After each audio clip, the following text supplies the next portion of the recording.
Chiquilines, como es una construcción clínica, uno va a poner adentro de la bolsa los, los síntomas y los signos, y bueno, y hay que analizarlos por desglose. El síndrome hidropígeno hematoso de otras enfermedades glomerulares, específicamente la nefrosis del síndrome nefrítico, es un síndrome hidropígeno hematoso en el que predomina el fenómeno de la hiponcosis. Pero en este caso, lo que predomina es el aumento de la presión hidrostática. Entonces, como dijo Magela recién, cuando hablamos de un síndrome hidropígeno hematoso en el contexto de un síndrome nefrítico, ese síndrome hidropígeno hematoso tiene edemas sobre todo gravitacionales. Y la participación de las serosas es un poco más tardía. Es un poco más tardía. Como ser primero edemas de miembros inferiores, perimariolares, como ustedes bien conocen. Esa disquisición del síndrome hidropígeno hematoso es muy correcta. ¿Qué más? Siempre hablando de lo clínico.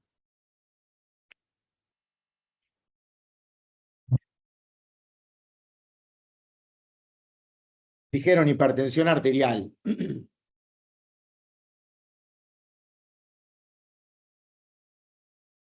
En los hipertensos está muy bien, crisis hipertensiva. Normalmente esto se maneja a través de crisis hipertensiva, entendiendo que una crisis hipertensiva es una descompensación aguda de las cifras.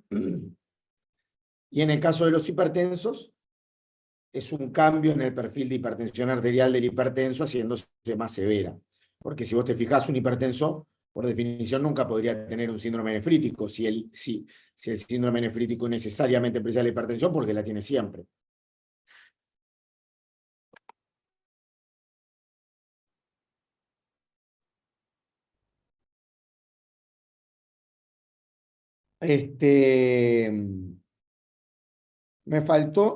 Falta algo que por ahí en la historia de la historia no se desprende, pero ¿qué más podríamos incluir en la bolsa clínica de síndrome nefrítico?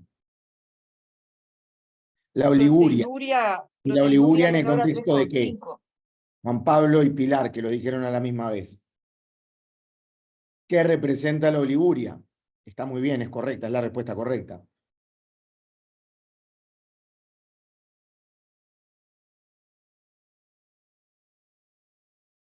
Representa, ahí está, la insuficiencia renal, el deterioro de la función renal, en el entendido de que en el síndrome nefrítico necesariamente tiene que haber una pérdida de función renal. A diferencia del síndrome nefrótico, porque en la nefrosis no necesariamente se pierde el filtrado glomerular, en el contexto de síndrome nefrítico hay una pérdida del filtrado glomerular con la consecuente oliguria y elevación de la cifra de creatinina, consiguiendo diagnóstico de injuria renal aguda. Lo mismo que dijimos para la hipertensión. Si el paciente es portador de una ERC, estamos hablando de una agudización de esa ERC, de un deterioro de sus cifras habituales, tanto para la presión como para la función renal. De manera que la respuesta más correcta, en este caso, es la que ustedes dieron en primera instancia, de síndrome nefrítico. Y el síndrome nefrítico se constituye de 6, cuando es completo, de 6 elementos entre clínicos y algunos de confirmación analítica pura, como la cifra de función renal, porque realmente tener un síndrome urémico agudo es muy difícil. ¿Vamos bien hasta acá? Sí. ¿Qué quiere decir? Seguimos avanzando en esa lógica de ir desde el diagnóstico clínico hasta el diagnóstico nosológico. ¿Qué quiere decir síndrome nefrítico?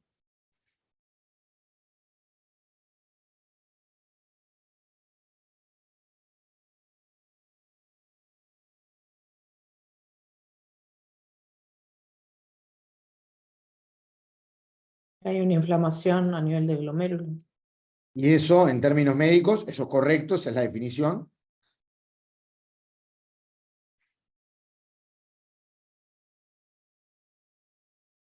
Lo dice la palabra, es nefrítico, No, porque que el hay fenómeno... glomerulonefritis. Ahí O sea, está. Lo que sucede es nefritis.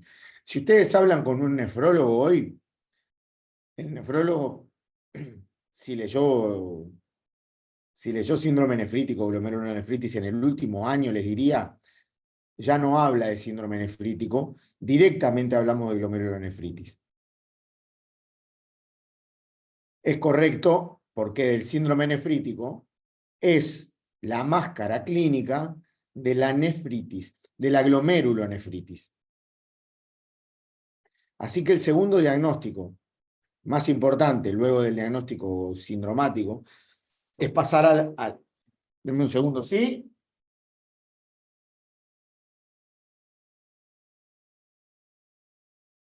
Es pasar a lo que representa el síndrome nefrítico desde el punto de vista patológico. La glomerulonefritis, alguien por ahí dijo, es la inflamación del glomérulo. El glomérulo se inflama, a diferencia de la nefrosis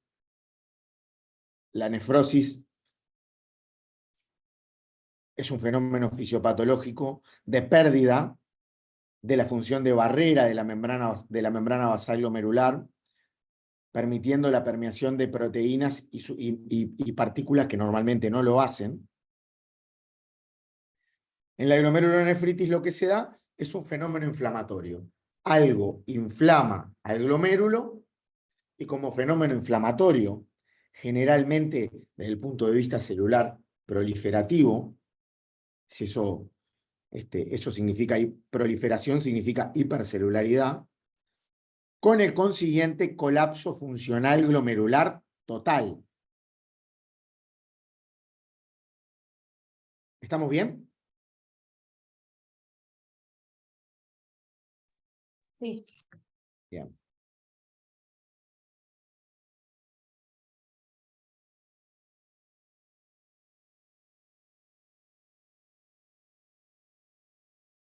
¿Queda clara la diferencia entre nefrosis y nefritis?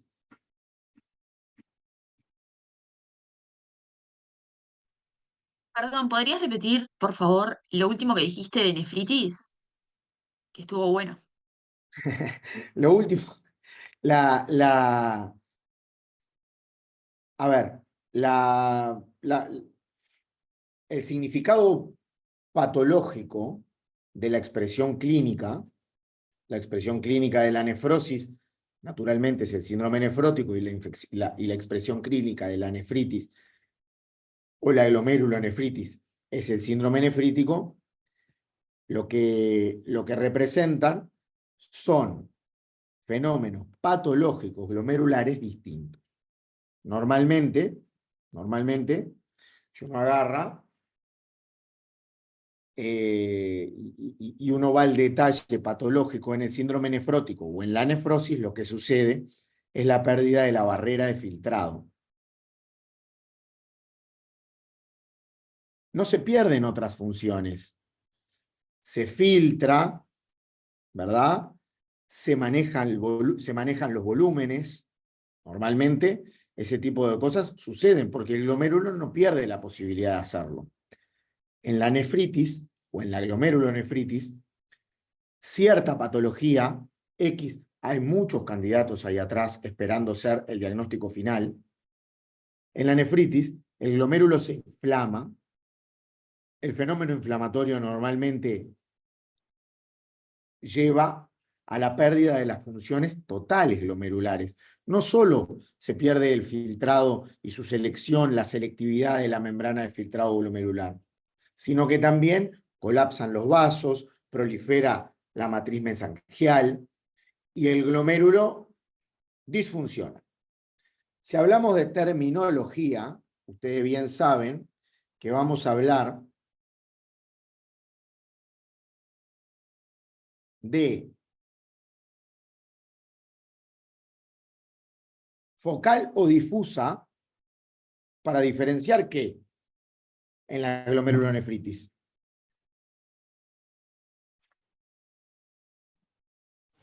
Si está afectado más del 50% del glomérulo o menos.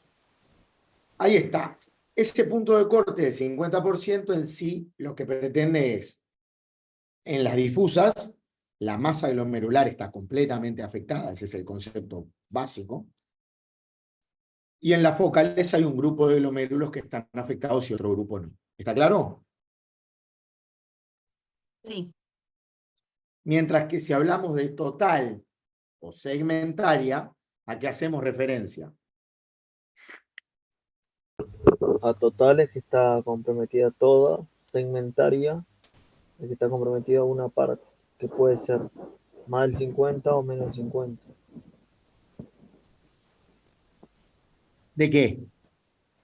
De la totalidad de todos los glomérulos. No, del propio glomérulo. Para hablar de la masa glomerular ya utilizamos la palabra difusa o focal. Para hablar del glomérulo hablamos de segmentaria o total. Eso es terminología que tienen que manejar. ¿Estamos bien? Sí. Sí. Bueno, entonces, si nosotros ya sabemos que este chiquilín vino a nosotros con un síndrome nefrítico y nosotros intuimos que esa es la traducción clínica de una glomerulonefritis, tenemos que pensar, ahora sí tenemos que pensar en el diagnóstico más preciso para terminar de completar la primera pregunta. Les hago la siguiente pregunta que queda dentro de esto. Las enfermedades glomerulares en general, ¿cómo se dividen? En primarias. IgA, Ahí está. ¿Y qué es lo que traza esa línea divisoria? En las primarias la lesión está directamente en el glomérulo originada ahí. Las secundarias otra patología sistémica. Bien, bien, exactamente. Ni más ni menos que eso. Las enfermedades glomerulares primarias son enfermedades que fueron diseñadas por quien diseñó las enfermedades específicamente para lastimar al glomérulo. En contraparte, hay muchas enfermedades sistémicas en las que la participación glomerular es una parte más de su afectación normalmente multisistémica. ¿Estamos de acuerdo? Sí. Esto simplemente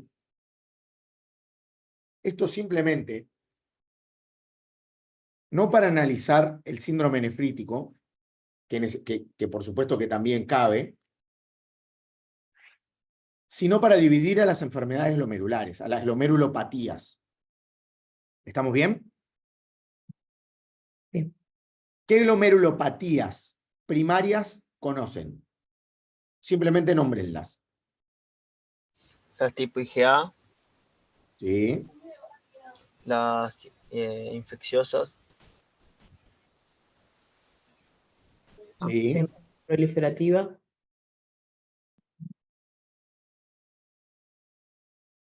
Proliferativa solo, un poco más específico. Membrano proliferativo. Ahí está. Las rápidamente progresivas, Eso específicamente es una forma de comportamiento, más que una glomerulonefritis en sí, porque necesitamos criterios evolutivos. En general, todas estas, si dan glomerulonefritis, se pueden convertir en una rápidamente progresiva, porque la rápidamente progresiva en sí es un criterio de diagnóstico evolutivo. Está muy bien conocerla, porque es quizás el diagnóstico más importante de este terreno. Vamos bien. Escuché IgA, posinfecciosas, membrano proliferativa o mesangio capilar. ¿Qué más? Las por lesiones mínimas, que son las Sí. típicas de la infancia.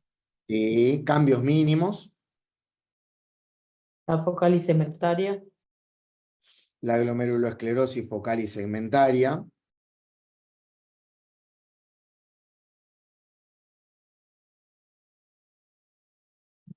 La membranosa. La membranosa.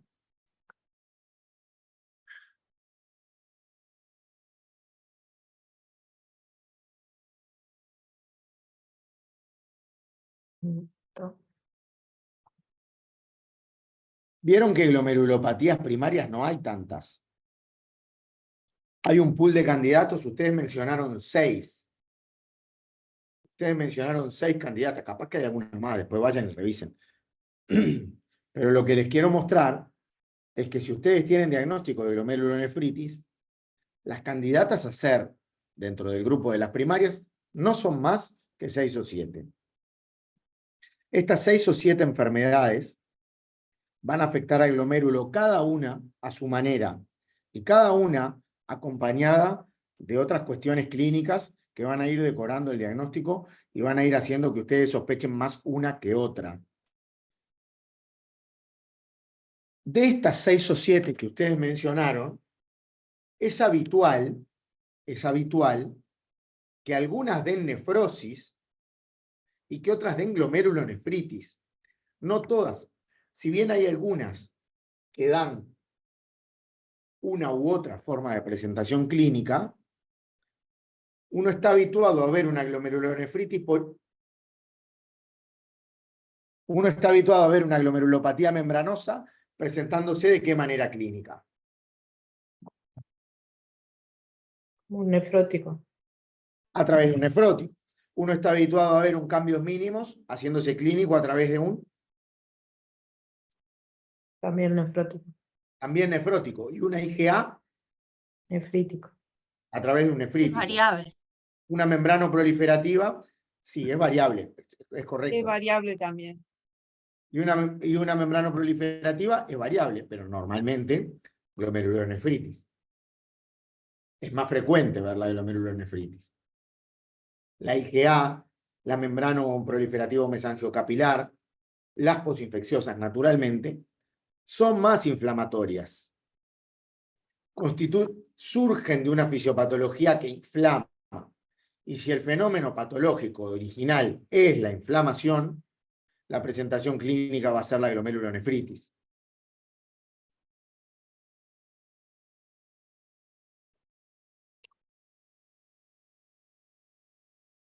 Organícense, pasamos esa raya que divide las glomerulopatías primarias de las secundarias, y organícense de la manera que ustedes quieran, pero enfermedades sistémicas que dan glomerulopatía originalmente y específicamente glomerulonefritis, hay muchas. Muchas. Todos ustedes deben conocer, de los 270 que hay conectados, por lo menos 200 conocen la mnemotecnia Meinconedro. Dígame que sí. Bueno, uno por lo menos la conoce. Sí. En sí no está diseñada para esta patología en particular, está diseñada para la vida. Pero en este caso resulta de mucha utilidad. ¿Por qué? Porque las enfermedades glomerulares secundarias serán algunas de origen metabólico. ¿Cuál se les ocurre? La diabetes. La diabetes. Y haciéndole la misma pregunta que les hacía hoy. ¿La enfermedad glomerular de la diabetes se hace clínica a través de qué normalmente? A través de orina espumosa. ¿A través de qué? Nefrótico. A través de la Síndrome nefrosis. A través de la nefrosis. De hecho, la nefropatía diabética es la principal causa de glomerulopatía en el mundo y es la causa más frecuente de síndrome nefrótico. Es muy raro que la diabetes dé como causa, como enfermedad metabólica subyacente, que dé nefritis. ¿Qué otras enfermedades metabólicas conocen dando glomerulopatía? Lupus. Tal vez se llama autoinmune. El lupus no es una enfermedad metabólica. ¿Está bien? no. Amiloidosis. ¿Cómo? Amiloidosis puede ser. Bueno, la amiloidosis la podemos poner acá. A la amiloidosis la podemos poner acá. En realidad la amiloidosis es un grupo grande de enfermedades que generalmente tienen orígenes distintos, que tienen en común el depósito de material, una sobreproducción patológica de de proteína amiloide y con el consecuente depósito. El depósito de material amiloide a nivel glomerular puede ser causa tanto de nefrosis, cuando obstaculiza la barrera y estropea su función, como de nefritis, cuando se deposita en el mesangio o en los capilares y genera un fenómeno inflamatorio porque ocluye vasos, porque genera isquemia, porque hay microinfartos. La amiloidosis es un muy buen ejemplo de enfermedad sistémica que a nivel de su participación glomerular da glomerulopatía, que se puede hacer clínica dependiendo del azar, como una glomerulopatía nefrótica o nefrítica. Las enfermedades metabólicas las dejamos por ahí. ¿Qué enfermedades qué enfermedades infecciosas tienen al glomérulo como víctima? La postestreptocócica. Esa no es una enfermedad infecciosa, eso es una enfermedad postinfecciosa, y si uno separa en las glomerulopatías, es primaria. Es Porque es primaria. un fenómeno que en la línea del tiempo surge como consecuencia de la infección y está directamente relacionado con ella, pero es una enfermedad inmunológica que es una glomerulopatía primaria. Ya la nombramos en las glomerulopatías primarias. Yo les pregunto, infecciosas. La pielonefritis, ¿Qué infección aguda da glomerulonefritis? la pielonefritis, Ustedes siempre recuerden lo siguiente. Endocarditis. Ahí está. Siempre recuerden lo siguiente. Cuando ustedes plantean etiologías infecciosas, no se precipiten y organícense. Esto les corre para todo. Las infecciones van a ser virales, bacterianas, fúngicas, parasitarias. En este caso, las infecciones fúngicas y parasitarias no tienen demasiado lugar, pero nos vamos a quedar con las infecciones virales. ¿Qué infección viral adquirida de manera aguda puede dar glomerulonefritis? La Viral. hepatitis C. Hepatitis. Sí. ¿Por qué te quedaste? Venías embalada. Si es la hepatitis. La hepatitis C, el VIH quizá. Sí, la hepatitis C, el VIH y ¿qué otra hepatitis? La Es B. completa. Hepatitis B. La B, la B, la B. Son enfermedades infecciosas, virales naturalmente, que naturalmente, valga la redundancia, tienen compromiso glomerular muchas veces.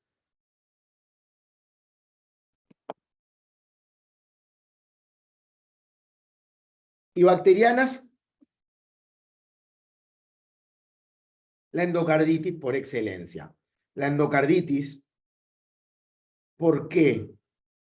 Porque son procesos infecciosos, bacterianos, que normalmente tienen mucho tiempo. Normalmente tienen mucho tiempo. Le diría que son subagudos o hasta crónicos. Y de esa persistencia bacteriana, que a veces también la tienen las osteomielitis, simplemente por ser procesos, las espondilodicitis, simplemente por ser procesos infecciosos bacterianos que muchas veces cuestan mucho trabajo diagnosticar, persisten durante mucho tiempo, son frecuentemente asociados, especialmente la glomerulonefritis asociada a la endocarditis infecciosa, que si no me equivoco, tener participación glomerular es uno de los criterios diagnósticos menores.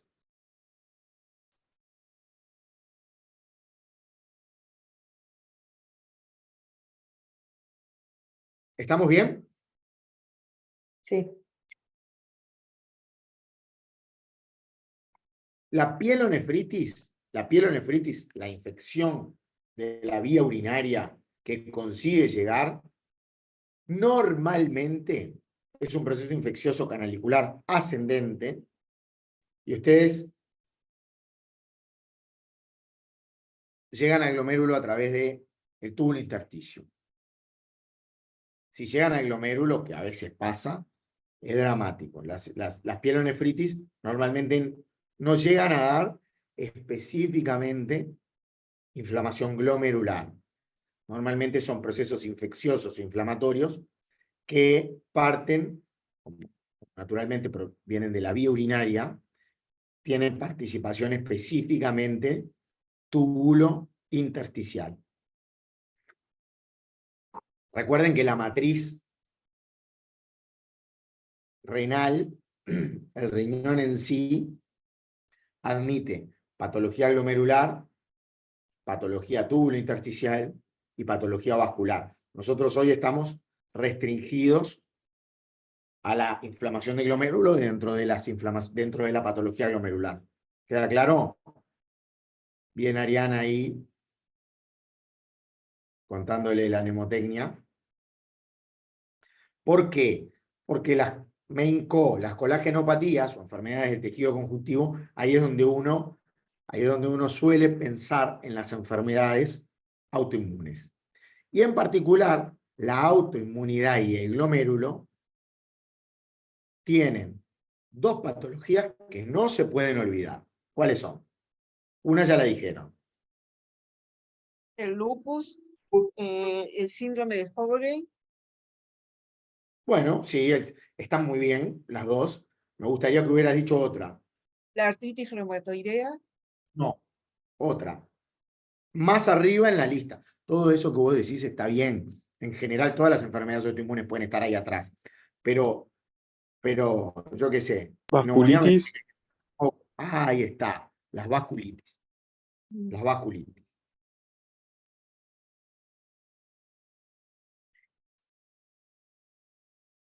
Y hay una más, que también está ahí arriba en la lista de candidatos, que es una enfermedad que tiene un anticuerpo específico propio que normalmente se pide. Dijimos lupus, el Sjögren está muy bien porque es una causa también de glomerulonefritis. Las vasculitis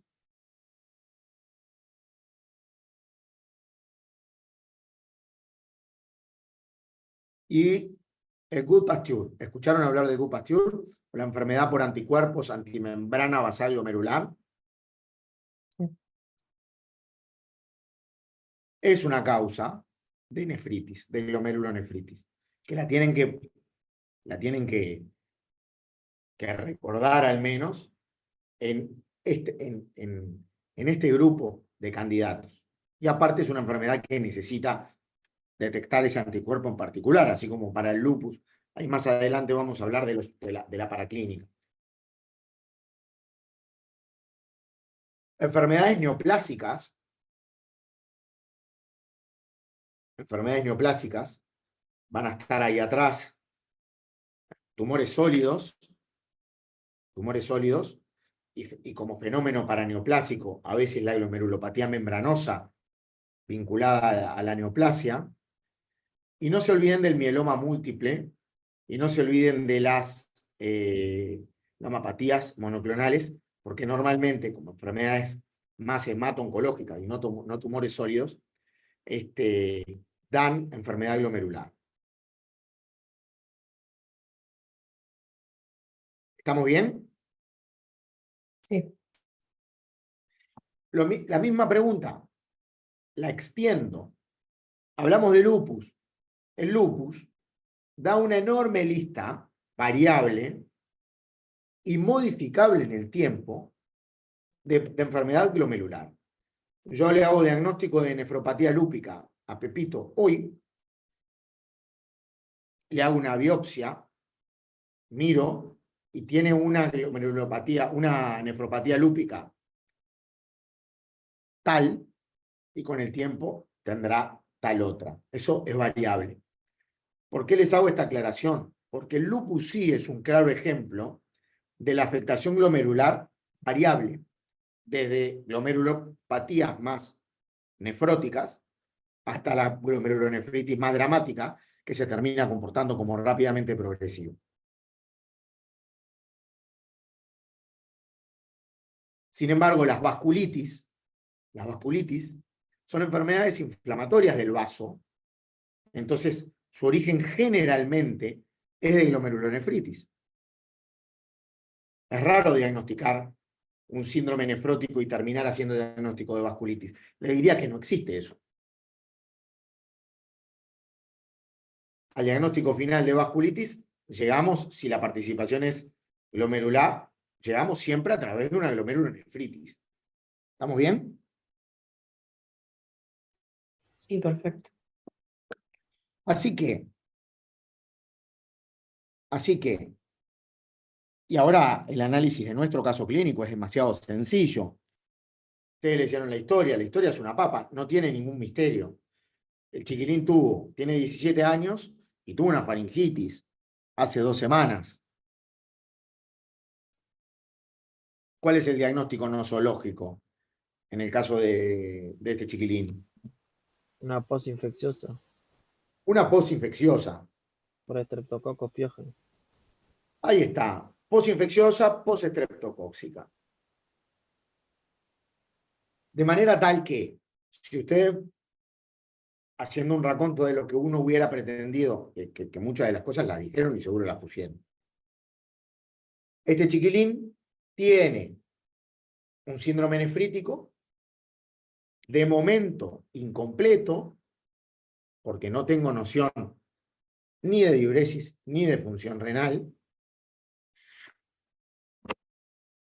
Traducción seguramente de una glomerulopatía inflamatoria, glomerulonefritis, dentro de las cuales planteamos se trate de una glomerulonefritis primaria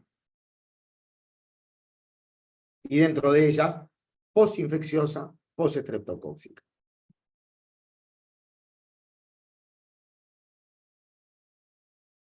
¿Hasta acá estamos bien?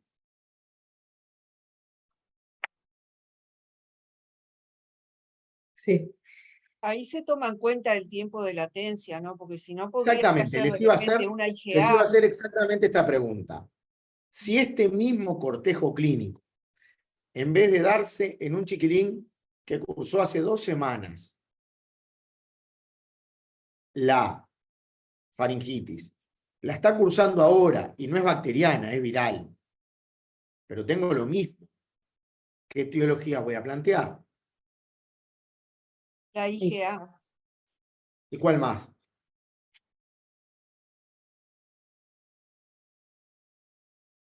La IgA, tal cual. Pero también las mesangiocapilares o las membranoproliferativas. Son enfermedades de diagnóstico intrainfección. El fenómeno que inflama el glomérulo es sincrónico. En el caso de la nefropatía IgA, la anatomía patológica y la inmunofluorescencia me termina demostrando depósitos de IgA, y en el caso de la membranoproliferativa, se me termina demostrando a través de la microscopía óptica y electrónica una proliferación de la matriz mesangial, sobre todo la matriz mesangial intracapilar, como quien dice, allí entre los capilares. La fisiopatología, que obviamente no es lo que más importa, de la membrana proliferativa mesangiocapilar, es necesariamente el depósito de inmunocomplejos. La enfermedad subyacente generará distintos tipos, ejemplo, el complemento, que sea lo que se precipite en la matriz glomerular generando el fenómeno inflamatorio. Pero lo importante acá es que tanto la membrana proliferativa mesangiocapilar y la enfermedad nefropatía IgA se dan sincrónicas.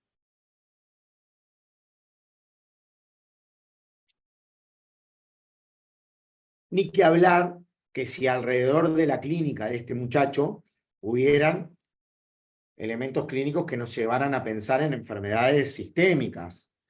Entonces, a cualquier persona con glomerulonefritis hay que pensar en la posibilidad de que sea diabético, buscarle la posibilidad, o por lo menos imaginar a partir de qué puede tener una amiloidosis, si tiene o no, si está o no cursando una infección por VIH, virus B, virus C, si hay clínica que apoye planteos diagnósticos un poco más raros o un poco menos habituales, como una enfermedad autoinmune sistémica subyacente, sea lupus, sea vasculitis, sea Sjögren seco, o sea un síndrome pulmón-riñón en el contexto de un Gould-Pasteur, esas son cuestiones clínicas que ustedes con el tiempo van a ir aprendiendo. Las vasculitis que dan glomérulo son las vasculitis ANCA, y las vasculitis ANCA tienen asociación con la vía respiratoria, entonces hay que conseguir datos de historia de sinusitis, rinofaringitis, de historia de hemorragia alveolar. Para el lupus, las cosas que ustedes conocen, historia de fotosensibilidad, artralgias, para el Sjögren, síndrome seco. Son todo cosas que desde el punto de vista clínico, y nada más que clínico, uno puede sustraer para aumentar o para inclinar su sospecha diagnóstica. Nada me va a mover del diagnóstico de síndrome nefrítico y nada me va a mover del diagnóstico de glomerulonefritis. Pero hasta ahí, en general, no podríamos curar a nadie, porque si no tenemos diagnóstico nosológico, lo que sucede, y esta es la principal pregunta, porque es quizá la más importante de todo el encare, lo que sucede es que la mayoría de las veces el espectro clínico de una glomerulonefritis es tan amplio, desde un hallazgo en un examen de orina y nada más, hasta el síndrome nefrítico más florido de todos. Ese abanico de posibilidades existe todas. ¿Y qué posibilidad hay de que el tipo me diga: mi mamá tiene lupus, tengo una historia de sinusitis, o tuve una hemoptisis la semana pasada, o tuve una faringitis estreptocóxica, o tengo habitualmente relaciones sexuales sin protección? Normalmente en la historia clínica que uno hace de manera cotidiana, no tengo como esa pista obvia que me lleva al diagnóstico. La mayoría de las veces es así. Entonces tengo que salir a perdigonear exámenes para tratar de conseguir mi diagnóstico específico. ¿Está claro esto último? Sí, perfecto. ¿Cuál es el diagnóstico cuál es el examen diagnóstico casi siempre obligatorio? La función renal. La anatomía patológica, exactamente, la biopsia renal. Glomérulo, biopsia, salvo muy escasas excepciones. Ejemplo de excepciones, que las tienen que saber. La posinfecciosa no se hace. Bueno, este es un buen ejemplo. Si yo tengo un cuadro clínico muy obvio de glomerulonefritis posinfecciosa, postestreptocóxica, puedo ser cuidadoso y expectante. Puede cumplir esta como ser una de las excepciones que mencionamos.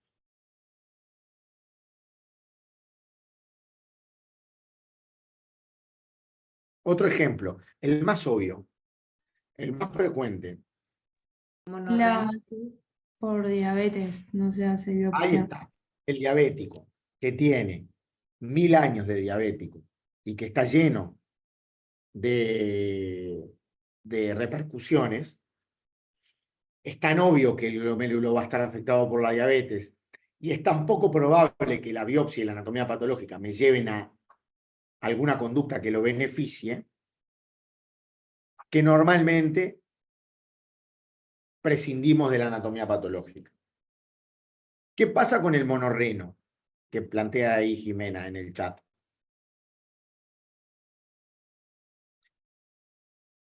El monorreno es una situación terrible, porque la anatomía patológica puede significar la conducta, entre hacer una conducta correcta o una conducta equivocada. Pero si yo le hago una punción, se complica con un hematoma, con un absceso, con cualquier cosa, y marcha el riñón, las consecuencias son dramáticas, del mismo modo. En ese tipo de casos, cuando hay una disyuntiva hasta ética entre qué hago y qué no hago, porque no sé dónde está el mayor beneficio, pero tampoco sé dónde está el mayor riesgo, bueno, ahí supongo que se individualiza la decisión de avanzar o no en la biopsia y se participa al paciente de los riesgos con la idea de que también sea parte del diagnóstico. Yo no excluyo de pique al monorreno solo por ser monorreno, si bien está muy bien que ustedes lo entiendan como por lo menos como un gran freno. No sé si llega a ser una contraindicación, pero por lo menos un freno de verdad. Yo he visto funcionar monorrenos.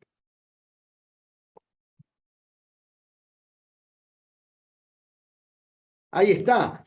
Por ejemplo, si yo tengo una gran sospecha, la vasculitis por IgA, el síndrome de Sonnlein-Henoch, es la participación cutánea de eso, o sea, es la inflamación del capilar a nivel de la piel, que a veces se acompaña de nefropatía IgA y a veces no. ¿Verdad? La enfermedad por IgA, si tiene participación cutánea, será un Sonnlein-Henoch, una vasculitis de Sonnlein-Henoch. En las embarazadas hay que esperar para después. Y en la población pediátrica que tiene nefrótico, normalmente no se hace. Eso es una. Pero tiene que tener nefrótico. Si tiene nefrítico y no tiene posinfecciosa, no lo sé. No lo sé, no. Se biopsia. Pero no se biopsia el niño que tiene o una faringitis hace 2 semanas o un nefrótico. Se espera.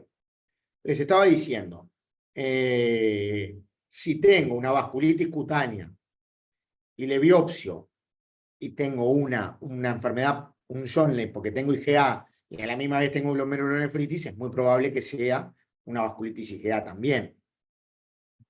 Si tengo sospecha clínica de amiloidosis, voy a biopsiarle la panza, la grasa abdominal, porque es mucho más accesible y tengo mucho menos riesgo de complicación y llego al diagnóstico del mismo modo.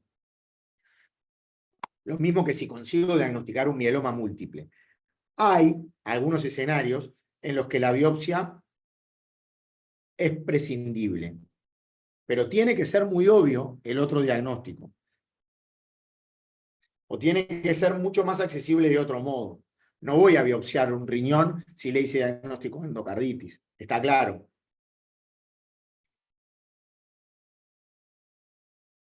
¿Está claro? Sí, sí. Bien. Entonces, piensen la respuesta. Para completar mi diagnóstico de síndrome nefrítico, ¿qué 2 exámenes le voy a pedir? Síndrome nefrítico.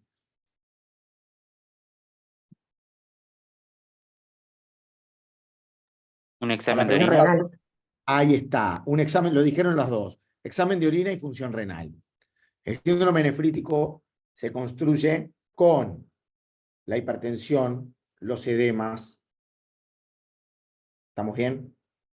Sí. La proteinuria, la hematuria, que a veces es macro, todo condiciones que muchas veces son clínicas, pero a veces la proteinuria no, la hematuria no, y la función renal seguro que no. Esos integrantes de la glomerulonefritis o del síndrome nefrítico los voy a desenmascarar con un simple examen de orina y midiéndole la función renal. ¿Estamos bien? Sí. Además, Con un simple confirmar si hay examen de orina. cilindros hemáticos o hematías Exactamente. Con un linfóticos, simple examen de porque orina. nos asegura que es de origen glomerular, ¿no? Ocular. Con un simple examen de orina tengo la puerta de entrada, y con una función renal, la puerta de entrada definitiva a mi diagnóstico de glomerulonefritis. En el examen de orina, lo que estaba diciendo recién Magela es muy correcto, no cualquier glóbulo rojo es de origen glomerular. ¿Por qué? Los dismórficos o crenados son Señor, glomerulares. el glóbulo rojo tiene que estar crenado, roto, ser un segmento, ¿ah? Porque si el glóbulo rojo está entero, viene de vía urinaria. Así que, lógicamente, voy a tener que tener hematuria, microhematuria, más de 5 glóbulos rojos por campo, o macrohematuria, pero en el examen de orina el glóbulo rojo tiene que estar crenado, ser dismórfico o ser un segmento de glóbulo rojo. Del mismo modo que el cilindro, si hay cilindro hemático, eso se equipara a lo que significa un sangrado glomerular que adopta el molde de la vía urinaria y es un equivalente, es un cilindro patológico. La consulta, sí, ya vamos, Camila, ya vamos, pero ya vamos, ya llegamos a eso. Si hay una inflamación glomerular, el glomérulo colapsa, deja de filtrar, oliguria de insuficiencia renal, va a haber. De cierto modo, va a haber. Sobre todo en las que son más difusas y totales. Hay veces que las glomerulonefritis más focales y más segmentarias, la masa glomerular residual suele compensar y que las injurias renales sean un poco más atenuadas. ¿Qué pasa con la proteinuria de la glomerulonefritis? Es de rango no nefrótico, menor a 3,5. Casi siempre es de rango no nefrótico. Casi siempre. ¿Por qué? Porque la proteinuria surge como consecuencia de la inflamación glomerular. Y con la inflamación glomerular,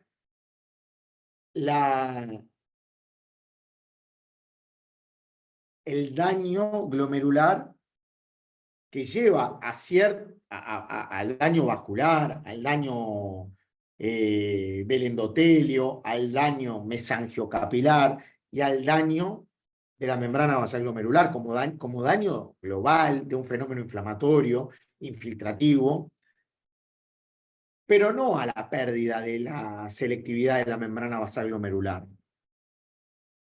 sino que es un residuo proteico que uno es capaz de detectar como consecuencia de la inflamación en las distintas estrategias de medición. Proteinuria de 24 horas, proteinuria de 24 horas e índice proteinuria creatininuria. Cuando el fenómeno patogénico subyacente es una nefrosis, es una pérdida de la selectividad de la membrana, normalmente no voy a tener todo el resto de las cosas y voy a tener un nefrótico. Voy a tener una cantidad de proteinuria que consiga superar los umbrales diagnósticos y voy a tener mi diagnóstico de síndrome nefrótico. Pero hoy dijimos, y hacemos un breve paréntesis que nos lleva para atrás, que también las enfermedades tienen una cuestión como un poco de azar, y depende un poco de cómo, porque hoy dijeron que las membranoproliferativas y mesangiocapilares se pueden hacer clínica a través de cualquiera de las dos maneras. ¿Y qué diagnóstico hago si yo les digo proteinuria de rango nefrótico, hipoalbuminemia, dislipemia, edemas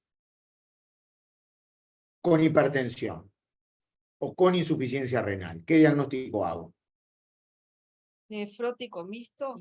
Nefrótico No. impuro. Nefrótico impuro. Pero ahora ustedes se dan cuenta que la nefrosis impura no es otra cosa que una concomitancia, que es un camino del medio, porque hay una enfermedad que se localiza en la membrana de filtrado, la rompe, pero la inflama. Cuando combinamos fenómeno nefrótico con cierto componente nefrítico, es que hablamos de esa línea media del nefrótico impuro. Por eso es muy difícil, les diría que es prácticamente imposible, y a nivel diagnóstico es prácticamente imposible, tener una glomerulonefritis bien pura, de nefritis inflamatoria, con un rango nefrótico. ¿Estamos bien? ¿Podrías repetirlo, lo de síndrome nefrítico de rango nefrótico, que no me quedó muy claro? Lo que sucede es que tanto el nefrótico como el nefrítico es una máscara clínica de algo que está pasando en el glomérulo. Eso es lo más importante. Si tiene nefrótico o tiene nefrítico, línea recta. El pibe tiene el glomérulo enfermo. No hay una línea recta tan... Esto no es tan sencillo como alinear nefrótico con glomerulopatía, nefrítico con glomerulonefritis. Hay enfermedades que tienen participaciones un poco más impredecibles, dañan al glomérulo, pero de manera menos estereotipada. La proliferación mesangial de la glomerulonefritis mesangiocapilar puede romper la membrana de filtrado glomerular, puede romperla y hacer nefrótico.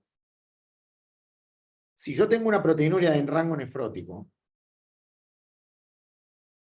¿qué hace llegando a la sala de espera a las 9:30? Te digo también, ustedes... Si yo tengo una glomerulopatía inflamatoria, pero con participación específicamente de la membrana basal glomerular, es muy probable que yo tenga o consiga, si pierdo la selectividad del filtrado, que yo consiga un rango nefrótico contaminado, por eso se habla de impuro, con aspectos inflamatorios. Puedo tener hematuria, puedo perder un poco de filtrado. Es simplemente para conocer que en el espectro de nefrosis y nefritis está la nefrosis impura, que es como una combinación. ¿Estamos bien? Bien, gracias. Disculpa, yo tengo una duda. Es sobre el diagnóstico de síndrome nefrítico. Lo que siempre tiene que estar es la hematuria y después puede tener otros componentes o sí tiene que cumplir con ciertos criterios. Por ejemplo, lo de la hipertensión, lo de los edemas, de la insuficiencia renal. No existe inflamación glomerular, no existe, sin hematuria y proteinuria.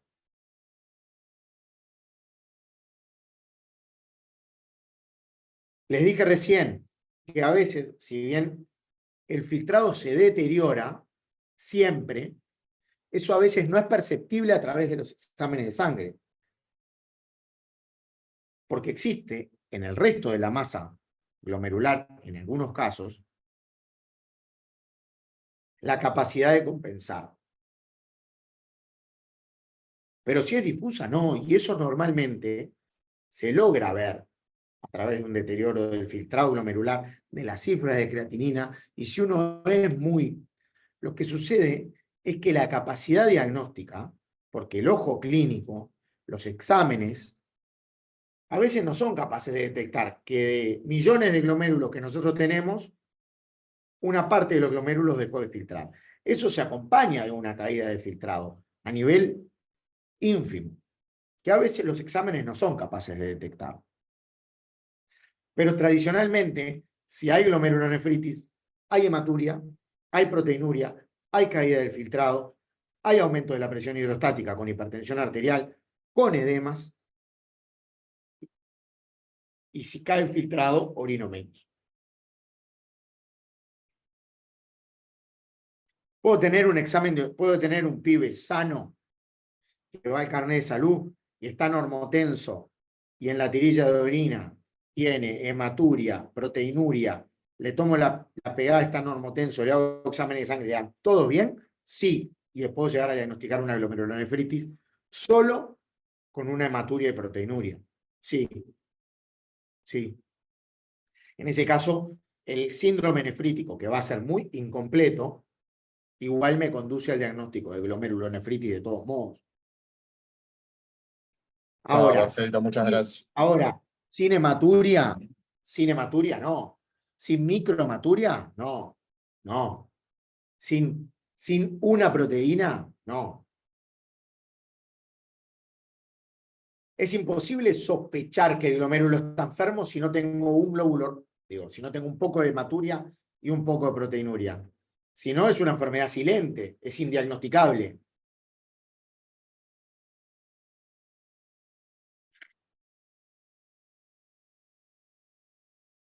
¿Estamos bien? Y ya de manera por arriba hemos estado diciendo todo el resto de los exámenes que tenemos que pedir. Dijimos que para la confirmación vamos a pedirle el examen de orina y la función renal, que un nefrólogo te va a decir, función renal es aso, crea, iono y vaso venosa. Está bien, está bien.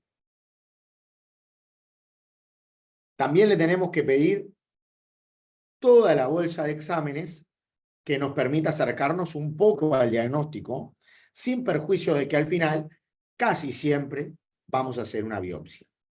Entonces, vamos a dosificar el complemento, porque la mesangiocapilar o membrana proliferativa incluye el depósito y la caída del complemento y de todas sus variantes, no solamente se cae una pero persiste otra como en el lupus.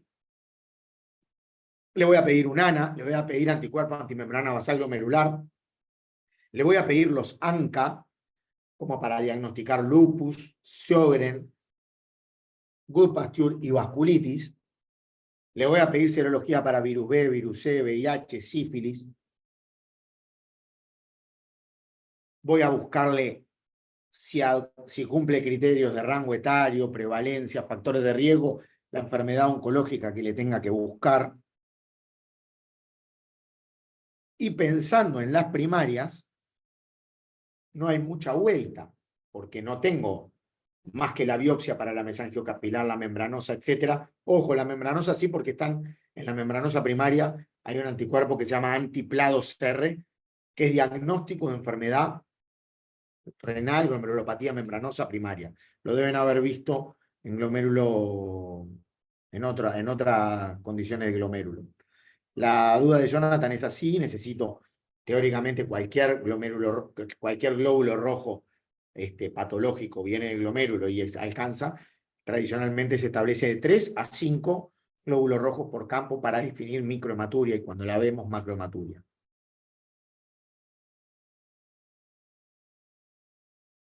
En este caso no, como lo que pregunta Eugenia, no, porque en este caso yo le tiro una ELO, un anticuerpo antiestreptolicina propio del estreptococo beta hemolítico, y me da positivo, o la historia es tan evidente que lo espero cómo evoluciona, porque ahora cuando hablamos brevemente de las medidas terapéuticas, veremos que esta es una enfermedad autolimitada. Ahora, pasan 2 semanas y este tipo sigue con hematuria, sigue hipertenso pa' buena, sigue perdiendo proteínas y sigue deteriorando la función renal, quédate bien tranquila, Eugenia, que a este chiquilín también lo vamos a biopsiar.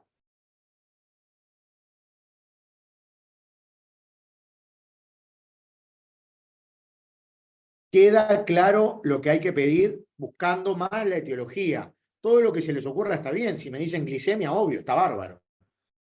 Hay que pedirla. Si le hacen un ecocardio, está muy bien. Si le hacen hemocultivos, está muy bien. Perdón, si se pide dosificación de ELO, De AELO, ¿se pide también antihialuronidasa o anti-estreptokinasa? Son mucho menos sensibles porque se van mucho antes. El que persiste más en el tiempo, háganlo, van a gastar unos pesos, capaz que ni se los autorizan. En la vida real, el que dura es el AELO. El que van a pedir es el AELO. ¿Está? Sí, gracias. ¿Queda clara la pregunta de la paraclínica?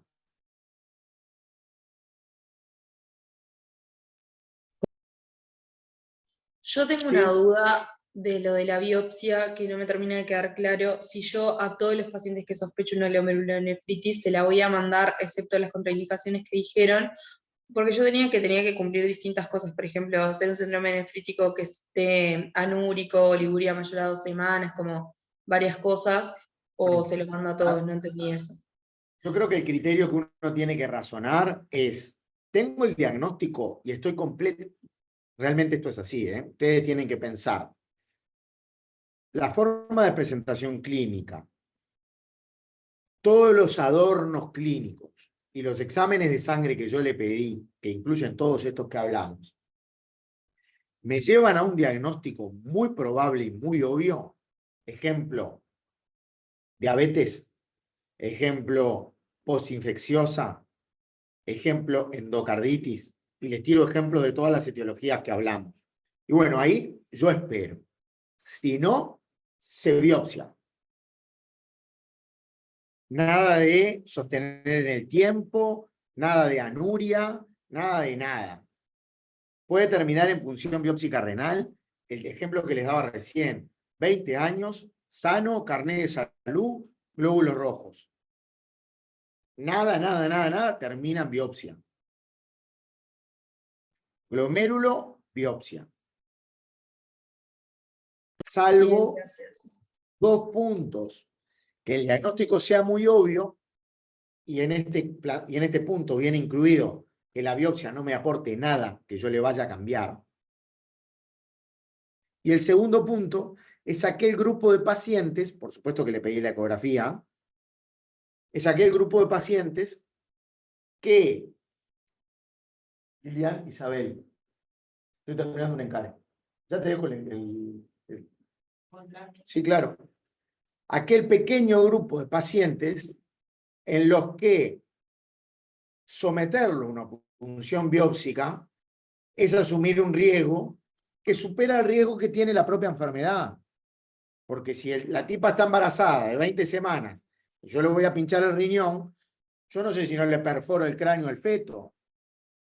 Ejemplo absurdo, pero realmente pretende graficar que por hacer un diagnóstico que en determinadas circunstancias tiene cierta urgencia, no le voy a regalar ni la voy a someter a un problema que tenga más urgencia, como hacerle un hematoma subcapsular renal extenso o chocar a un monorreno.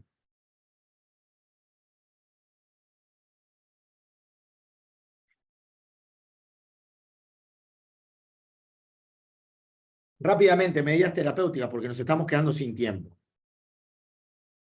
¿Tienen otro encare ahora? No, No, y no. Bueno, bien. medidas terapéuticas, furosemide para bajar los edemas.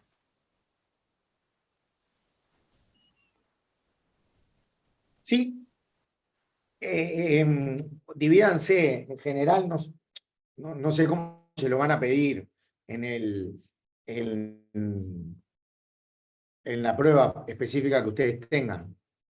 Pero recuerden, dividir un poco el tema del tratamiento, ahí está, sí, un poco en medidas dirigidas al soporte o a lo sintomático. Ahí ustedes van a seleccionar un grupo de medidas en la que está incluido esto que ustedes recién decían, y específicamente por ese comentario que hacían en el chat, es decir, este pibe tiene un síndrome hidropígeno edematoso relativamente florido, que tiene edemas y hasta tiene edema pulmonar. Bueno, tengo que manejar eso con diuréticos intravenosos. Lo tengo rehipertenso, o sea que también tengo que utilizar medidas para controlarle la presión arterial. Con fármacos de preferencia, todavía no entra a jugar el antiproteinúrico, porque el antiproteinúrico es más para el nefrótico que permanece con proteinuria. Acá me importa más no seguirle estropeando la función renal, entonces voy a tratar de hacer control del APA con algún... de manera que yo esté seguro que no deterioro más la función renal. Que es con la betalol, ¿no? Podría utilizar la betalol. Siempre recuerden que si nos paramos en la hipertensión arterial, nos paramos un segundo en la hipertensión arterial. Si esta hipertensión arterial es una urgencia hipertensiva, es decir, es una elevación que no se acompaña de daño de órgano blanco con potencialidad fatal inminente, o si esto es una emergencia hipertensiva, en cuyo caso sí, emergencia hipertensiva, entiéndase como aquella elevación que asocia a daño neurológico, cardiovascular o edema agudo de pulmón. Este chiquilín tiene edema agudo de pulmón, este tiene edema pulmonar, pero no tiene edema agudo de pulmón. No tiene dolor torácico anginoso, no tiene focalidad neurológica. Esto es una crisis hipertensiva a forma de urgencia hipertensiva. Es una elevación absolutamente absurda de su presión arterial sin comprometer su vida en lo inmediato. Amlodipina, nifedipina, está bien el ejemplo. Si yo tuviera una emergencia hipertensiva, daño de órgano blanco, órgano noble afectado en lo inminente, labetalol, nitroglicerina, enalaprilato, fármacos vasodilatadores o antihipertensivos de aquellos que utilizamos en la urgencia, en la emergencia. Dije en la urgencia pero no, justamente no en la urgencia, en la emergencia. Así que ustedes tienen que diseñar un tratamiento que trate de resolver los aspectos sintomáticos y fisiopatológicos, diurético para el edema pulmonar, el fármaco que seleccionen para controlar el APA, siempre que esté adecuado a la situación de hipertensión arterial. Y luego medidas más propias. Digo, esto es lo que hacemos referencia con el soporte, y luego medidas propias del diagnóstico nosológico. No se trata igual una posinfecciosa postestreptocóxica que una nefritis lúpica, porque para una es conducta expectante y para otra es metilprednisolona y ciclofosfamida intravenoso en bolos. Yo creo honestamente, lo mismo para las vasculitis, lo mismo para el gut Pasteur y la enfermedad por anticuerpos antimembrana basal glomerular, lo mismo que para la glomerulopatía por IgA, cada una tiene su diagnóstico. Lo mismo que para la membranosa, que se le da corticoides. Cada diagnóstico nosológico al que llegamos al final del camino diagnóstico tiene su tratamiento específico. Y creo que en algunos casos no es necesario que lo sepan con precisión. Yo no creo que nadie les vaya a preguntar a ustedes qué dosis de ciclofosfamida o de acuerdo a qué pauta le vamos a hacer a la nefritis lúpica estadio 5, o qué dosis de corticoides, aunque no está mal saberlo, pero le vamos a hacer a la membranosa, pero sí está bien saber que para la glomerulonefritis posinfecciosa postestreptocóxica hay que ser expectante. Claro que queda internado, ¿verdad? Y la dieta es citosódica. Bueno, eso tiene que ver con las medidas de soporte y en dónde lo vamos a internar. Pero sí, este chiquilín que tiene insuficiencia renal, que está re hipertenso, que tiene edema pulmonar, por supuesto que queda internado. Hasta me genera la duda si por unos días no estaría bueno tenerlo hasta monitorizado, porque la APA está por las nubes, porque tiene edema pulmonar. Un minuto final para alguna pregunta que haya quedado colgada, que me tengo que ir. Yo tengo una pregunta. ¿Para el postestreptocócico no se hace entonces penicilina benzatínica? No, ¿por qué? Porque la fisiopatología, la glomerulonefritis posinfecciosa postestreptocóxica es una complicación no supurativa, no dependiente del tratamiento, porque este chiquilín estuvo bien tratado y su faringitis estreptocóxica se curó. Esto es una enfermedad que tiene relación con haber tenido una faringitis, pero que su sustrato fisiopatológico surge de la formación de inmunocomplejos circulantes y su depósito en el glomérulo. Eso no se cura con penicilina, eso se resuelve con el tiempo. Ah, perfecto. Pero otra duda tengo respecto al tema de los edemas. Vos podés tener edemas de miembros inferiores o evolucionar a un hidropígeno edematoso o una anasarca, ¿no? O sea, en el nefrítico o en el nefrótico. Sí. Eso es evolutivo. O sea, la fisiopatología... Bueno, depende. Eso no siempre es evolutivo. Eso depende, muchas veces depende del origen de la enfermedad. Si es una enfermedad más nefrítica, vamos a tener aumento de la presión hidrostática principalmente, y la patología edematosa va a respetar un poco esa línea de evolucionar de abajo para arriba, etcétera, de ser gravitacional, de ser del mismo modo que ustedes conocen para, yo qué sé, para la insuficiencia cardíaca. Ahora, si hay una participación glomerular con buena cantidad de proteínas que se pierden, cierto componente hiponcótico va a haber. Y a veces hay una combinación de ambas. O sea que el modo en el que se introduce el hidropígeno edematoso es variable. Yo no lo utilizaría como un pilar diagnóstico. Me alcanza con que haya edemas. Podrán tener su perfil evolutivo propio, que a veces es variable. En este chiquilín, que es un chiquilín que va más hacia lo hidrostático, va a ser de este modo, pero en aquel que sea más nefrosis, va a ir más de otro modo. Me va a empezar con los párpados, yo qué sé. Eso no lo usen como una forma de estereotipada de incluir, o sea, de llegar al diagnóstico. Perfecto. Hola, buenas, ¿qué tal? Yo En tendría este una caso ya es pregunta. perdón, habla. Bueno, yo tendría una pregunta. ¿Qué le llamarías conducta expectante a este muchacho cuando está internado más allá de furosemide y todo el tratamiento?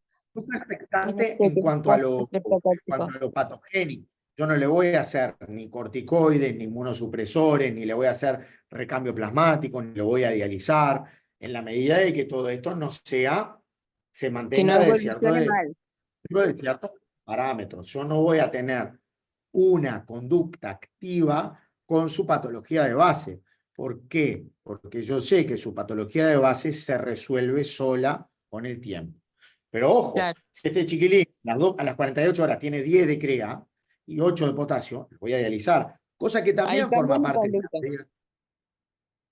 parte de la medida de soporte, porque yo al dializarlo no le estoy curando la circulación de inmunocomplejos. Al dializarlo le estoy haciendo un soporte de la función renal. Claro. Por ejemplo, si tuviera un lupus, tú ya tenés que empezar con el tratamiento del lupus porque sabes que es esa la causa de Exactamente. Por esa complicación. misma razón yo les digo que dividan, tracen una línea, como dijimos hoy para primaria, tracen una línea y de un lado utilicen lo que son las medidas de soporte, de sostén, fisiopatológicas, que son obvias, que tienen que ver con el mantenimiento. Y del otro lado, las medidas específicas de la patología encontrada, de su vasculitis, de su lupus, de su Sjögren, de su Goodpasture, de su cáncer. ¿Entienden? Sí, muchas de su gracias. VIH, de su hepatitis C. ¿Puedo hacer una Bueno, pregunta? vamos arriba. Espero que les haya servido. Perdón, Dale, una la pregunta última. Yo había leído que si se demostraba que era portador del Streptococcus beta hemolítico, se le hacía una dosis de penicilina benzatínica de 1.200.000 unidades. ¿No es así? Ya la recibió. No, pero después. Pero está. No. Está, perfecto, gracias. Esto es a ver, en una glomerulonefritis, sin el antecedente de la faringitis bacteriana inmediatamente previo, es decir, con esa latencia precisa, yo demuestro que hay infección por estreptococo o AELO, le tengo que hacer la dosis. Pero en el caso de que esto surge del antecedente inmediatamente previo de una faringitis que ya se trató, y yo sé que la glomerulonefritis es el depósito inmunocomplejo circulante de manera inevitable, porque es una complicación no prevenible, a diferencia de la fiebre reumática, yo no tengo más medidas para hacerle en ese sentido. Bueno, chicos, me tengo que ir. Suerte en lo que viene, que les vaya bien a todos, y roten por la médica B. Bueno, muchas gracias. Gracias. Nos vemos. Gracias.